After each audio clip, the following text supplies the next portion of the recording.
my talk is really going to be talking about where those words come from that we all write. You're there, pen poised, or fingers brushing across keys.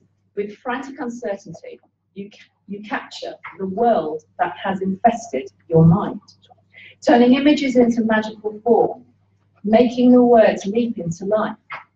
But where do those words really come from? As a writer, but also as an innovation director, I've often wondered about the process of creativity.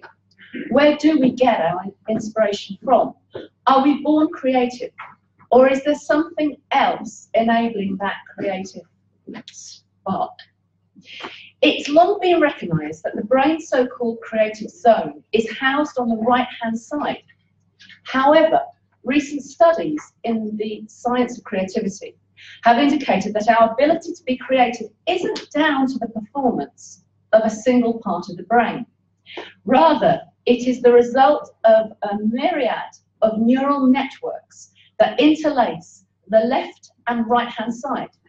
Scott Kaufman of the Imagination Institute at the University of Pennsylvania pinpointed 3 networks in particular that play key roles in the creative process. But first, imagine you're a detective, a Miss Marple, Poirot, or Maigret type of character, and you're trying to solve a murder. When the brain invokes, what the brain invokes in this scenario is a creative problem solving. You're still in the creative mode, but your brain focuses on integrating a large amount of information. It stores it into memory and starts making connections and remote associations. I'm sure you will recognize this strategy from crime novels, where it's often the smallest, even seemingly random association that spurs on the detective hero to nail the murderer. The network that's in play here is known as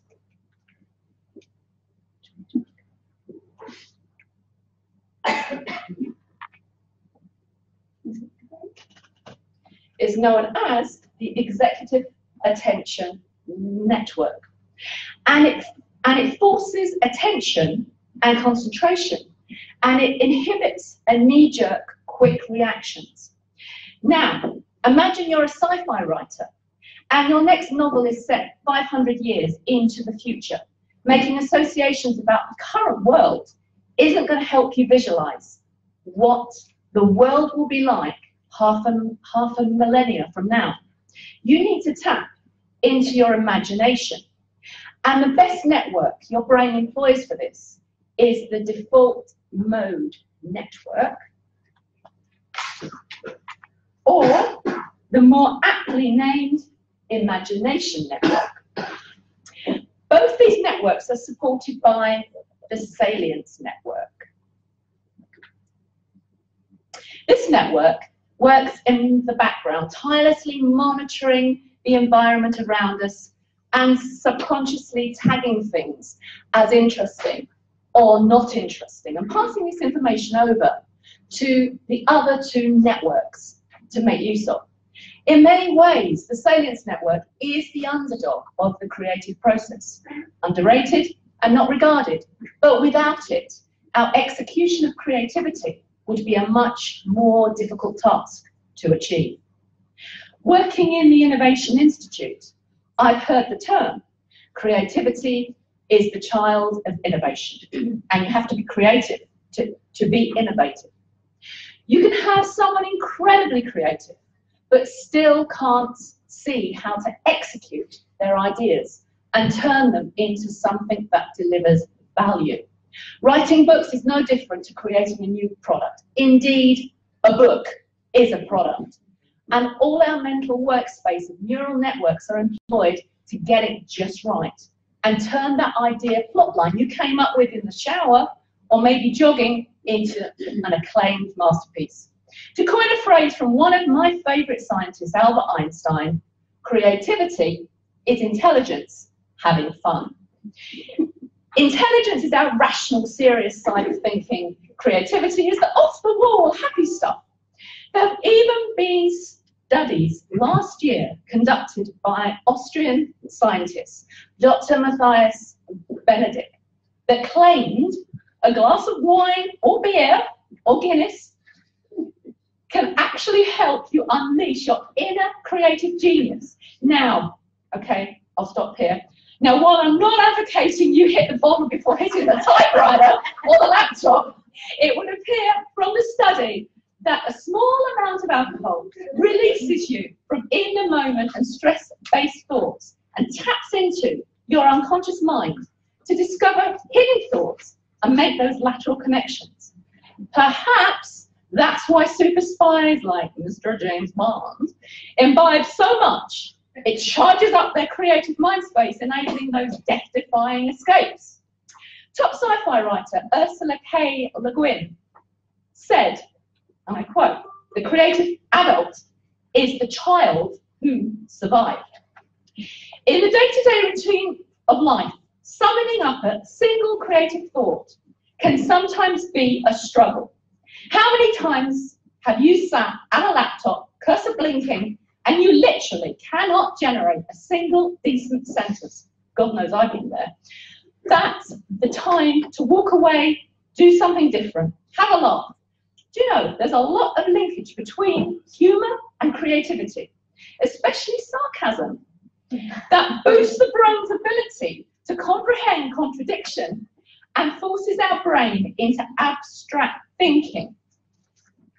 So take the P out of people. In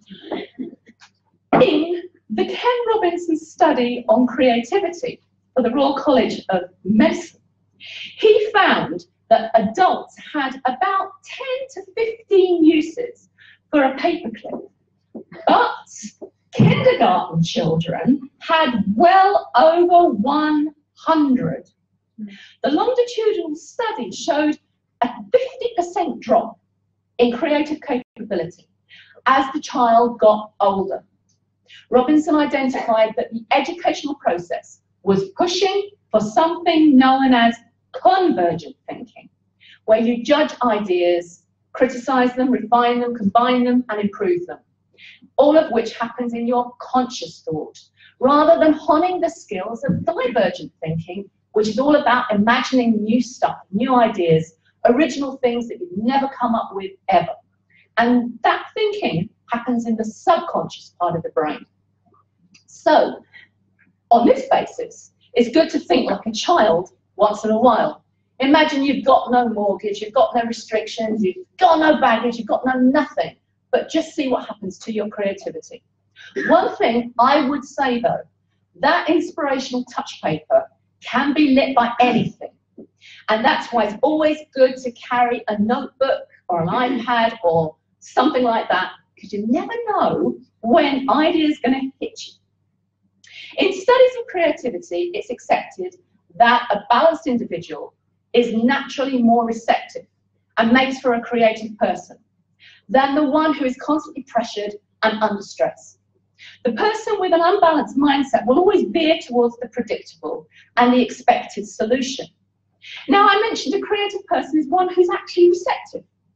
The world around us is constantly kicking out signals, messages, indications, little things that we need to be aware of.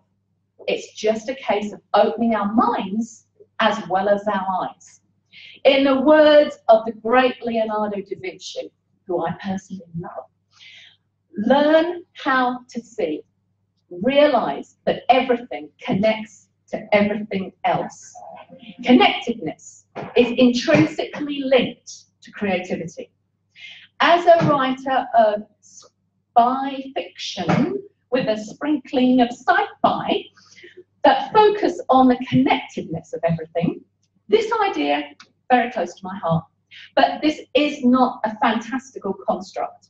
A central premise of quantum physics is the feature known as non-local entanglement.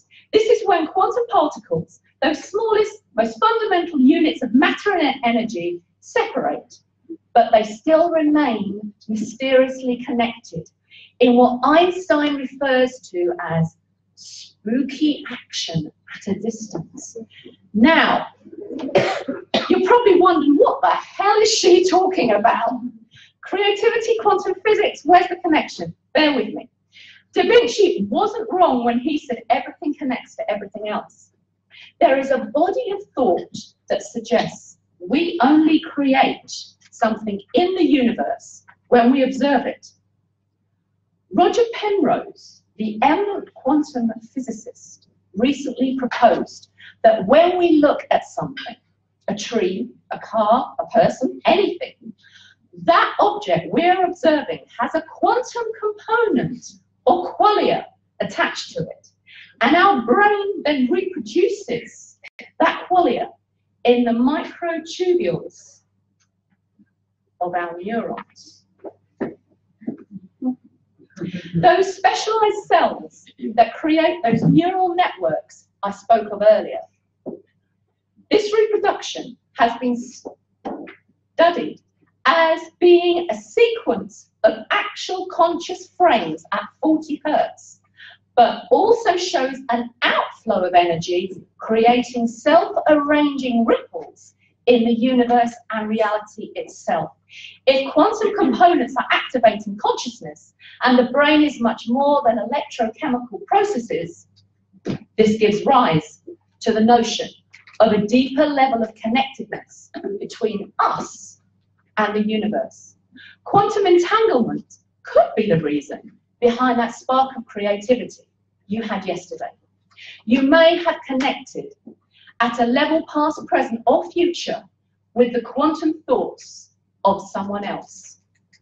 My goodness, places an interesting take on protecting that copyright, doesn't it? So the next time you write the words of your historic heroine of the 1800s, you just may be connecting at the quantum level with the thoughts of a person like your character in the past. And this is really, really true. There is something called the 0-point field, and it actually enables you to connect with others, past, present, and future. Time doesn't come into it. And this is science fact. Believe it. In the science of creativity, using what you know and understand provides an authenticity to a person's writing. Using your own intelligence as a springboard produces opportunities to explore scenarios and angle creativity. So it stretches the art of the possible. With my own background in science, engineering, and technology, I've been able to create science fiction devices that still have their operating principles very much in science fact. And this makes them much more authentic and much more believable. The fusing or the mashing up of genres is perhaps something that the film world has embraced a little more than the book industry. It still feels compelled to pigeonhole writers into a specific genre. Cross-genre, still a much harder sell, but cross-genre itself is a perfect place, perfect canvas for creativity. In innovation, when you bring two or more disciplines together, new ideas are created. It's that openness to play, collaborate, and push creative potential that actually brought us the 24-hour lipstick. That's a fusing of plant sciences with nanotechnology. So if anybody uses the Maybelline 24-hour lipstick, they're actually got nanotechnology on their lips. Creativity, whether primed by neural networks, alcohol, relaxation, mashed up experimentation, all that spooky quantum connectedness, it makes us right. It inspires us to build characters, explore plot lines, and take the reader on a journey of excitement. And for that, we should really be grateful for the wonders of this everyday miracle. Thank you very much indeed, everyone.